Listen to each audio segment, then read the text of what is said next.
You know what's crazy was like I got so much hate from the left the past 5 years. Like, they've showed up to my house trying to unalive me and my family and my dog. Oh my They've sent gosh. my family death threats. They've been vulgar. I get told to end my life 24/7.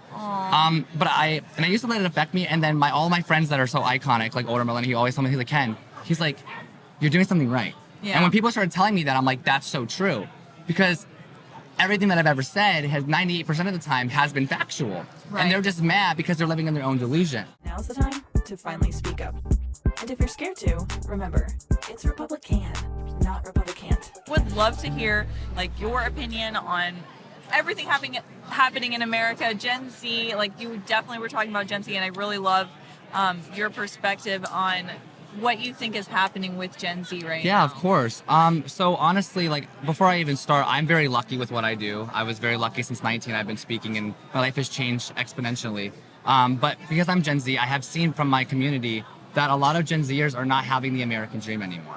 Yeah. You know, when we were growing up, our parents conditioned us to know that when we got 18, that life would be easy the way they had it. You know, they were able to buy a house at 18. They were able to buy a car, be able to pay off their college debt. Yeah. And the reality is, because the economy and how our economy has changed so much, you know, the Gen Zers are getting out of college and they're having hundreds of thousands of dollars in debt, and then they go out into the working field and there's no jobs. Yeah. And it's defeating to a lot of people, because we were told by our parents that this was going to be our reality. Yeah. And so for me, I think it's very important that Gen Z needs to stand up and start telling people, because older Republicans, not even just Republicans, older generations, politics aside, are telling us that, oh, Gen Z's just lazy. We're not Right. working hard enough. But the reality is we're working too much and not making Yeah. a lot of money. You know, Yeah. people are working 50-hour weeks and not even bringing home over $2,000. Right. So and everything's more in money because of inflation, so you're spending more and making less. So it Yes. makes the American dream a lot harder for people to achieve it. It's why everyone's more tired. Exactly. We're more stressed all the time because we're constantly, essentially, on a hamster wheel. Exactly.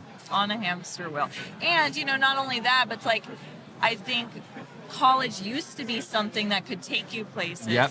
And people started, I think it's happening now, people are starting to realize that college is not, it's not what it's all cracked up Right. to be. It doesn't get you a job Anywhere anymore, yeah. It gives you debts. Yep, and that's about it, unfortunately. And I think a lot of the DEI and a lot of the woke behavior that's been enforced into college has also changed Americans' perception of college as well. Yeah. Because a lot of people go into college that I know that were one way, and they turn it completely the other way. Yeah. Because of what college is pushing in their classes and their ideologies. And also with DEI, they've started implementing it into the workforce Yeah. too, so that as soon as you come out of college, you get your DEI transcript there, and then you go And right then into the hand pick and workforce. select, pick and choose, which I don't agree with either, because I would rather have someone that has the experience rather Yeah. than the color of their skin or the Right. sexuality that they prefer. No, and I think it's very defeating for a lot of the Gen Z, because, you know, a lot of them have dreams that they want to achieve, but it's hard to achieve dreams in a country where they're not represented.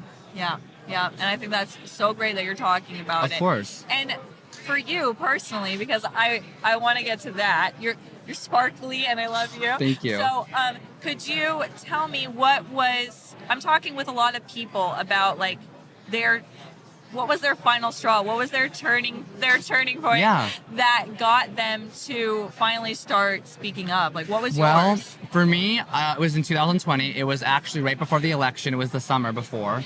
And I heard that Donald Trump was announcing he was running again. Mm-hmm. And I was 19 at the time, and I was on vacation with my family, and I put on my Facebook that I was voting for Donald Trump. I turned my phone off. I come back off vacation, and it Spicy. was like the internet decided to villainize me immediately. Yeah. Like, I got death threats, hate comments, so much, and I didn't understand it. So then on election day, I was like, you know what? I voted my first time in 2020. I was like the happiest little gay kid on the planet. I was like, I really feel like an American now because, oh my God, I voted. And I voted for Trump. I'm like, oh my God, it was so cool. So I made a TikTok, and it was to the right, like that dance, but it was just to the right, played over. I put Biden on the left and Trump on the right. And I put a MAGA hat on and had a full face of makeup, and I just posted it. I had 400 followers. I didn't really know about my viralness gosh. or anything like that. Yeah. And then a few weeks later, people were like, Ken, you're blowing up. Ken, you have all these followers. I'm like, what are you talking about? And then I looked, and I was like, oh my God, like there's 35,000 people. I was like, I've never seen that before. Yeah. So what I did was I just started educating myself and getting very involved in my government, because I knew that something was not adding up.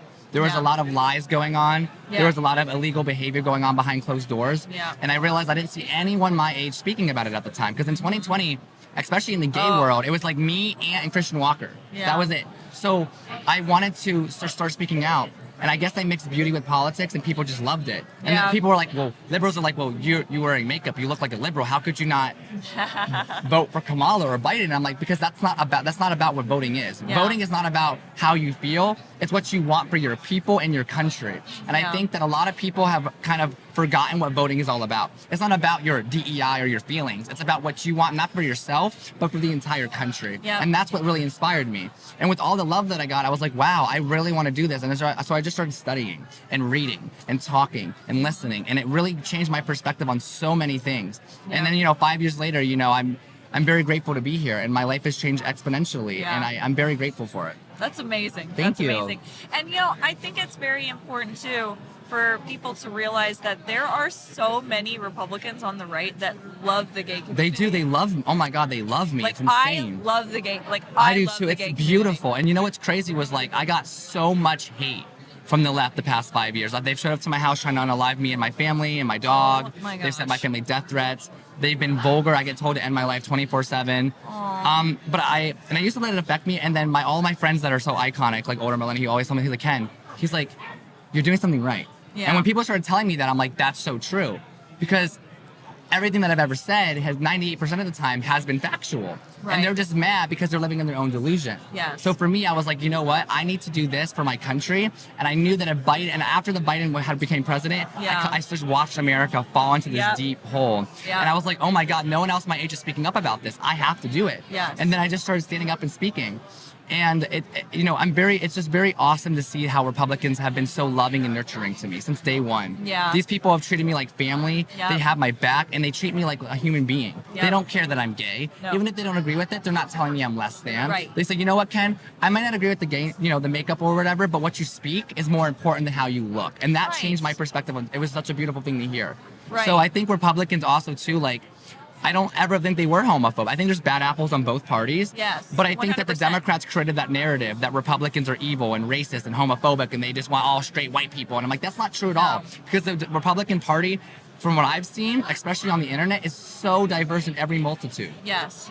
And for me, that's why it's so important to speak out about how many Republicans do love the gay community. My best friend is gay, and I could never ever say, listen, we can't be friends. It's just so for me, it doesn't matter. Sexuality It doesn't matter at all. And I feel like the left has actually pushed so many people from the gay community out of their own community. For sure. I mean, but that's another thing too. The LGBT community as a whole, they don't support us. No. They don't. I mean, if you're lesbian, gay, bi, or even trans, and you have conservative ideologies or thoughts, they disown you. And I've been saying this for years on TikTok. It's crazy to me that the loving and inclusive party is only loving and inclusive until you don't have the same ideologies as them. And then when that happens, they cut you off and burn you because they can't understand that in America, free country, that we are allowed to have these different beliefs and perspectives. Well, if they can't control you, you're not allowed to sit with us. Exactly. You know what? I would rather sit with the Republicans anyway because you know what? Exactly. I've always felt way more welcome in those spaces since day one. Yeah. I've never felt comfortable around Democrats because they're so mean and evil. And the behavior that they display is just very anti-American and just plain out wrong. Close-minded too. Very close-minded. Close-minded. And for me, it's if we're fighting for America and our country and we're fighting for our First Amendment, Mm-hmm. then you have every right to speak your version of what Exactly. America is to you and why you want to protect it. Exactly. It's not my job to do it. That's why I'm protecting free speech, right? Exactly. So And freedom of speech is very important to protect. And I know they're trying to take it away from us, but I don't think that'll ever happen because the Republicans are not going to let that. we are not. No, we over are my not dead body. having that. Exactly. We are not having that. Well, Ken, you're absolutely amazing. Do you have Thank you. anything else that you want to share? Do you have any other questions for me? Surprise me. What is something that's happening in the administration right now that you are so grateful for? Okay.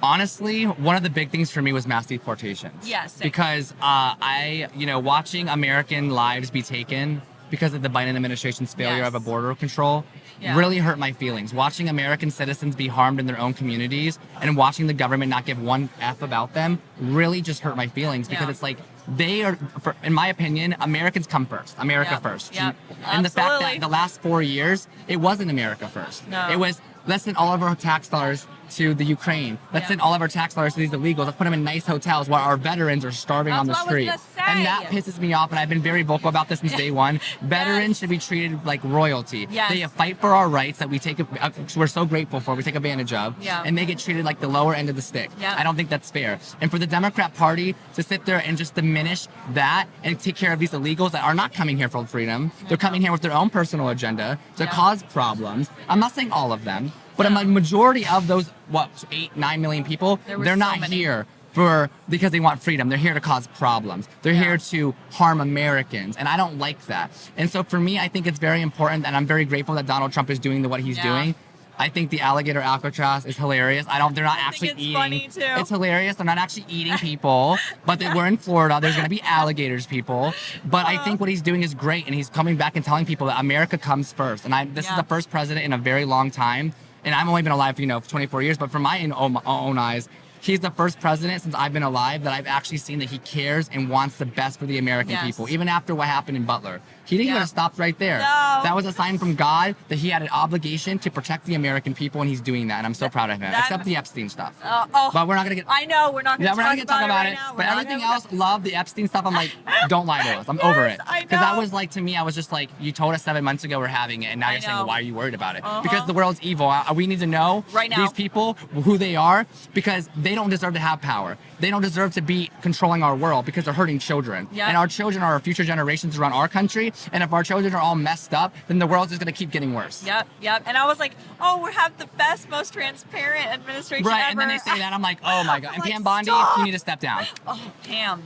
Well, we were supposed to have Matt. I know. What, did you hear that he just got an emergency call to the White House by Trump today? No. Yeah, Matt Gaetz is going to the White House right now. Trump was like, you need to come now. Yeah, they need some damage control. Yep. Exactly. Oh my goodness.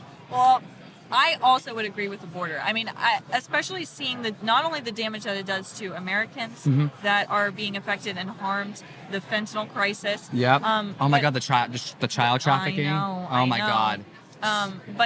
But also the fact that it hurts legal immigrants when you let people just bypass the system. Yeah, and it's bullcrap. Because then what about us Americans that actually deserve it? You know what I mean? Like, to me, it's like, so do you care about Americans that are paying your salaries, or do you care about these illegals that aren't paying your salaries? Because that's the thing. The tax-paying American people, these people have power because we gave them power. And I think one thing that I always say on my TikTok and all my socials is, the American people have the power, and we have to be the ones to tell America that it's our time, we the people. It's not we the government. It's not we the Bidens or we the Trumps. It's we the people of the United States of America. We have the right to tell the government that enough is enough, and I think that we're getting really, really, really close to that point because Americans are tired. We're fed up. And they're over it. Yep, we are fed up.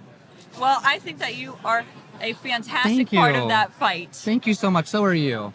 What you do and giving people voices is such an important thing, especially with like the political climate. And I appreciate you. And I wish that more people would be able to give people voices because I think it's very, very important. Yeah, and I just know that with my channel, I always want to show people that, like, if the left won't, if the gay community won't take you because of your viewpoints, then I will. Well, I love you. I would love to have dinner with you. I would love to. Same. Well, thank you, Ken. Of course, thank you. Can I hug you? Oh my gosh, I love you. I'm like going to shake your hand. No, don't shake. I'm a hugger. Don't shake my hand, girl. Just give me a hug. Well, thank you so much. It was such an honor. I spent a lot of time being quiet about who I am until I realized there was no time left. I'm standing up and stepping up for we the people. Because a government that will give you everything you want is a government that will take everything